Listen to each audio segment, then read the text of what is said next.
हर हर गंगे जय मां गंगे। उत्तराखंड में स्थित ओम पर्वत की यात्रा सनातन धर्म में काफी विशेष मानी जाती है। मान्यता है ओम पर्वत के दर्शन करने मात्र से ही मनुष्य के सब संकटों का निवारण हो जाता है। अप्रैल में ओम पर्वत की यात्रा फिर से शुरू होने वाली है। हमारे साथ मौजूद है धर्म के जानकार, जानते हैं इनसे ओम पर्वत का सनातन धर्म में इतना विशेष महत्व क्यों माना जाता है। स्वागत है आपका तिलक पत्रिका पे गुरुजी। धन्यवाद। ओम पर्वत सनातन धर्म के लिए इतना महत्वपूर्ण क्यों है? देखिए, ओम पर्वत सनातन धर्म के लिए इसलिए महत्वपूर्ण है कि पहली बात तो इसके साथ ओम नाम जुड़ा हुआ है। और अब तो वैज्ञानिकों ने भी जो अंतरिक्ष ध्वनि का विश्लेषण किया है कि अंतरिक्ष की हमारे से पूरे ब्रह्मांड की जो पहली ध्वनि है, जब ब्रह्मांड उत्पन्न हुआ था तो वो ध्वनि ओम की ही थी। और हिंदू सनातन धर्म तो ये मानता है कि ओम से ही इस ब्रह्मांड की उत्पत्ति हुई है। ओम पहला शब्द है, पहला पवित्र शब्द है, पहला पवित्र अक्षर है। वो अपने आप में अक्षर भी है और अपने आप में शब्द भी है। और शब्द को हमारे यहाँ साहित्य की दृष्टि से भी और आध्यात्मिक दृष्टि से भी पूरा एक ब्रह्मांड का स्वरूप माना जाता है। जैसे एक पिंड है, यथा पिंडे तथा ब्रह्मांडे, और ब्रह्मांड और पिंड को जो जोड़ता है वो शब्द है। तो इसलिए शब्दों का अपना महत्व होता है। अब हम आते हैं कि इसका ओम पर्वत का सनातन धर्म के लिए महत्व क्या है। ये हिमालय की जो पर्वत श्रृंखला है, इसमें 5 कैलाश माने गए, जिसमें से एक कैलाश तो तिब्बत और जो आप चाइना के अंडर में है उसमें है, एक कैलाश हमारे उत्तराखंड में है और अन्य 3 कैलाश हिमाचल रीजन में माने जाते हैं। तो जो उत्तराखंड का जो हमारा पिथौरागढ़ जिले का जो कैलाश का भाग है, आदि कैलाश का भाग, ये जिसे हम छोटा कैलाश भी कहते हैं, उसी में पिथौरागढ़ जिले की धारचूला तहसील के अंतर्गत ये ओम पर्वत आता है। और जब तक तिब्बत चाइना ने अधिकृत नहीं किया था, तब तक कैलाश की यात्रा के लिए इसी स्थान से होकर के लोग कैलाश मानसरोवर की यात्रा के लिए जाते थे। तो ये जो जहाँ पे आज ओम पर्वत है, इसको जैसा मैंने कहा कि इसको छोटा कैलाश भी कहते हैं, आदि कैलाश भी कहते हैं। ये धारचूला से जब हम जाते हैं तो लगभग 150 किलोमीटर की दूरी पर जो हमारे पास एक नापचुला नाम का गांव है, उस गांव के क्षेत्र में ये आता है। और ये उस मार्ग पर भी आता है जिससे आप कैलाश मानसरोवर की ओर जाते हैं। तो जब कैलाश मानसरोवर की जाते हैं तो उसके दक्षिण पश्चिम में की तरफ ये ओम पर्वत जो है वो हमको दर्शनीय होता है, जिसमें ओम बहुत भव्य रूप में, बहुत सुंदर रूप में, इसको कोई भी बिना चश्मे के देख सकता है, पढ़ सकता है, बादल न हो, कोहरा न हो तब। तो इसलिए इसका महत्व है कि इससे पहले कि आप भगवान शिव के जो उनका आवास स्थान है कैलाश, वहां तक पहुंचे, आप पहले आदि पर्वत पर ओम पर्वत को देखते हैं और ओम का उच्चारण करते हुए, उसको सुनाते हुए, और वहां से भगवान शंकर की, जैसे कहते हैं कि राजधानी का क्षेत्र पूरा होता है, जहां इस क्षेत्र में आदि कैलाश से लेकर के कैलाश के क्षेत्र के बीच में ही भगवान शंकर मां पार्वती के साथ निवास करते हैं। जैसा आपने कहा है ओम सृष्टि से भी पहले उत्पन्न हुआ है। जब इस ओम पर्वत के दर्शन करते हैं तो क्या ओम का महत्व जो सनातन धर्म के लोग हैं उन्हें समझ आता है? ये बहुत अच्छी बात आपने पूछी है कि न केवल सनातनी हिंदू, आप यूएसए के नासा के वैज्ञानिकों की राय जानिए, यूरोप के वैज्ञानिकों की राय जानिए। वो भी कहते हैं कि जब हम हिंदू तो अपनी मन में एक आस्था रख करके जाता ही है कि मेरे ईश्वर यहाँ पे है, मेरे शंकर यहाँ पे है, लेकिन नासा और यूरोप के और इंग्लैंड के वैज्ञानिकों ने पाया है कि जैसे ही वहां जाते हैं उनके पूरे विचारों में परिवर्तन आ जाता है और वो उनको लगता है कि हम किसी दूसरे लोक में आ गए। उनको अचानक एक चीज महसूस होती है, कि हमारी तीन जो हमारी कॉन्शियसनेस की इंद्रियां हैं, जिसे आप मन कहते हैं, हृदय कहते हैं और मस्तिष्क कहते हैं, और वो हमारी एक अदृश्य आत्मा से मिलने लगते हैं। उनको लगने लगता है कि यहाँ वास्तव में कुछ है, और उसका कारण ये है कि वहां पे एक विशेष प्रकार की इलेक्ट्रोमैग्नेटिक रेज है ना, विद्युत चुंबकीय तरंगे का बहुत प्रवाह वहां पे है, और वो जो हमारे वैज्ञानिक उपकरण है उनके द्वारा वहां पे मापा गया है कि यहाँ पे जो यह विशिष्ट है, इतना ये जो इलेक्ट्रोमैग्नेटिक वेव्स हैं ये दुनिया में और कहीं नहीं पाई जाती। तो बात की जाए जो ये स्थान है, तो यहाँ पर भगवान शिव का भी निवास है, और साथ ही जो इतने ऋषि मुनि हुए हैं उनकी तपस्या है, जो इस क्षेत्र में जाकर जो मनुष्य है वो अपने आप को आत्म विभोर होकर इस पर्वत के दर्शन करता है। सत्य है। देखिए, हम एक छोटी सी बात, ये जब छोटा सा हम अपने घर में कीर्तन करते हैं आधे घंटे घंटे भर का, उसमें ही हम इतने तन्मय हो जाते हैं, जबकि उसमें एक भीड़ भाड़ है, कई लोग हैं। जब हम ऐसे स्थान पर जाते हैं जहां पे एक सृष्टि का एक ऐसा आदि माने अत्यंत प्राचीन और प्रारंभ का है, आदि और अंत, आदि प्रारंभ का शब्द है, अंत एंड है। अब ये आदि जो पर्वत है वो आदि देव महादेव भी आदि देव है, प्रथम देव है, इस सृष्टि के प्रथम देव है, और ये उनका क्षेत्र है। और ये प्रभाव इसलिए होता है, मैं फिर कहूंगा कि ये सिर्फ हमारी आस्था नहीं है, ये विज्ञान अब इसको मान रहा है कि वो वास्तव में वहां का जो क्षेत्र है वो अद्भुत है, और वो आदमियों के पूरी मनसा वाचा कर्मणा आत्मा तक को में परिवर्तन लाता है, और वो भाव विभोर हो जाता है, वो खो जाता है। उनको अगर वो क्लाइमेट को बर्दाश्त कर सके तो कहता है कि वहां लाके फिर किसी चीज की उनको आवश्यकता महसूस नहीं होती।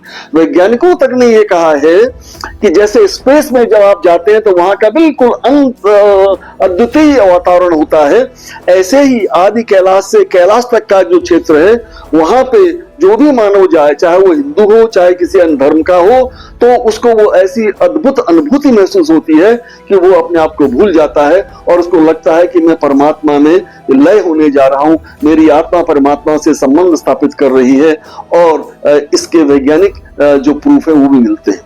तो बात की जाए जिस तरह से कैलाश मानसरोवर की जो यात्रा होती है काफी अच्छी मानी गई है और सबसे पवित्र मानी गई है, और लेकिन काफी दुर्गम यात्रा भी ये होती है। क्या ओम पर्वत की यात्रा भी इसी तरह से दुर्गम रास्तों से होकर गुजरना पड़ता है? यहाँ से देखिए, हिंदुस्तान के किसी भी भाग से जब तक पिथौरागढ़ तक जाते हैं वहां तक तो आप वायुयान के द्वारा जा सकते हैं। उसके बाद आपको अभी कुछ पिछले वर्ष तक तो ये था कि आप वहां से सिर्फ टैक्सी कार के माध्यम से जा सकते थे। पिथौरागढ़ जिले से करीब 70-80 किलोमीटर पे धारचूला पड़ता है, और धारचूला से लगभग 150 किलोमीटर आगे के क्षेत्र में ये जो आदि कैलाश का क्षेत्र ये प्रारंभ हो जाता है। वहां से आप गुंजी तक फिर भी पैदल जाते हैं, गुंजी तक छोटे मोटे वाहन भी जा सकते हैं, लेकिन उससे आगे नहीं जा सकते हैं, वाहन आपको पैदल ही जाना पड़ेगा। और पैदल यात्रा में इसमें आपको कम से कम 7-8 दिन लग सकते हैं पिथौरागढ़ से आदि कैलाश के इस ओम पर्वत तक जाने में। लेकिन एक चीज मैं आपको सूचित करना चाहूंगा, आपको और आपके दर्शकों को, कि भारत सरकार ने उत्तराखंड सरकार के सहयोग से इस साल से एक ऐसी योजना शुरू कर दी है वहां पे भ्रमण के लिए, आदि कैलाश पवित्र दर्शन करने के लिए, कि 5 दिन का उन्होंने एक पैकेज बनाया है, जिसके माध्यम से आप हेलीकॉप्टर के द्वारा उसका दर्शन कर सकते हैं, पूरे कैलाश के भाग का, और आदि कैलाश के दर्शन करके आप ओम शब्द को सिर नमन कर सकते हैं, वहां पे आशीर्वाद ले सकते हैं, और वहां की वो अनुभूति लेकर के आप लौट सकते हैं। जो अभी तक जो श्रद्धालु भक्त ओम पर्वत के दर्शन करने जाते थे, काफी कम संख्या में श्रद्धालु ओम पर्वत के दर्शन करते थे। क्या अब इस तरह से जो राज्य सरकार हो या केंद्र सरकार हो व्यवस्थाएं कर रही है, ज्यादा से ज्यादा श्रद्धालु ओम पर्वत के दर्शन कर सके? हाँ, ये सत्य है।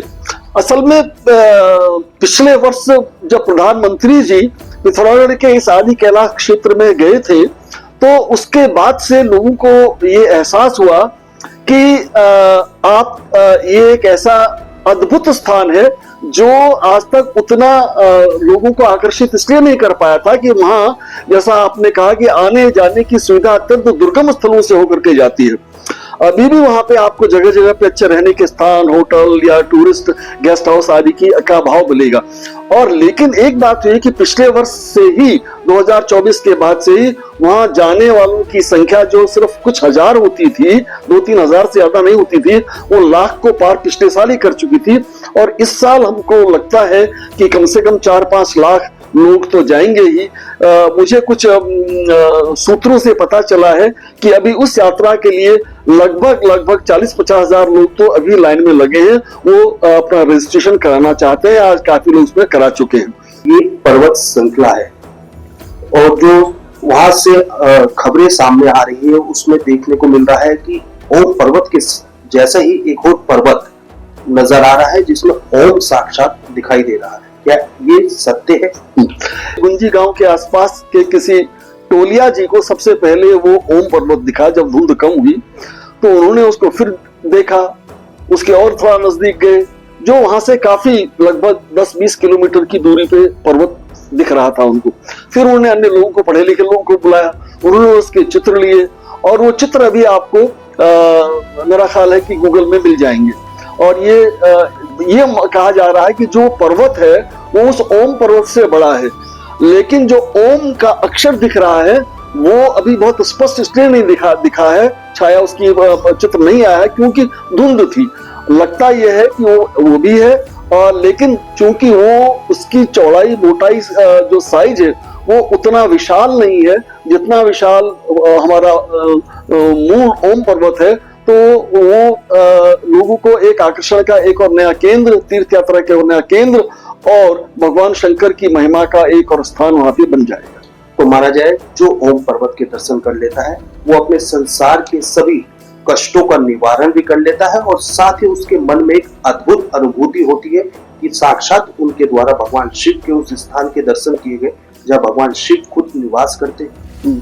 ये सत्य है और ये इसलिए भी है कि मैं फिर ये कहूंगा कि देखिए, हिंदू मान्यताओं का, सनातन मान्यताओं का कई बार हमारे पास कोई साक्ष्य नहीं होता, लेकिन जो परंपरा और हमारे पीढ़ी दर पीढ़ी से हजारों सालों से जो ज्ञान हमको अपने पूर्वजों से मिला है उसमें कुछ तो यथार्थ होता है।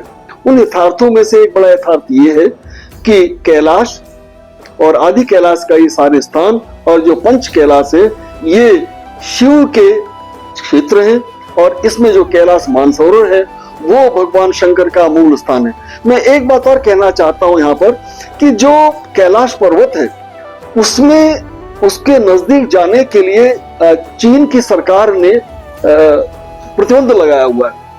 वैज्ञानिकों ने, नासा के वैज्ञानिकों ने अपने जो अंतरिक्ष यानों के द्वारा उसकी जो जांच की तो उनका कहना यह है कि जो कैलाश पर्वत है वो अंदर से एक खोखले पिरामिड की तरह है। और जब लोगों ने ये कहा तो कुछ वैज्ञानिकों ने ये कल्पना की है कि वो खोखला पर्वत ऐसा ही है जैसा एक कहीं पे एक मंदिर हो या मस्जिद हो या गुरुद्वारा हो तो उसका गुंबद होता है, लेकिन उसके नीचे के जो खाली स्थान में जनता के, भक्तों के, देवताओं के मूर्ति स्थापन के, बैठने का स्थान, भजन कीर्तन का स्थान होता है।